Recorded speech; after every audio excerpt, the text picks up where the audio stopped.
Kung kayo po ay leader na nahihirapan na mag-build ng team culture, this might be a good topic for you. Ibig po ba sabihin ay hindi sila sumusunod?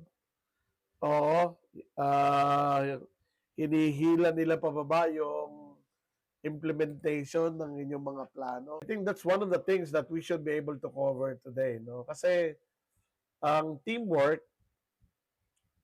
thrives in accountability, shared accountability.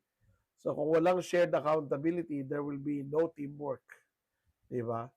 So I think that's something that we should cover. Yung isang difficult is dahil, or at least we say they're difficult kasi marami silang tanong, marami silang suggestion, or maybe they even give you feedback about what works and what doesn't work, no? And sometimes mayroong mga leaders or mga managers na they deem those people who have a lot to say as difficult. Importante sa akin yun yung communication. Yung isang klase ng difficult, yes sa harap mo, no pag nakatalikod ka. Yun yung mahirap na difficult. Mahirap na difficult pa, no? Okay. So, if these people are part of the team, then therefore, this is something that we should cover tonight, you know.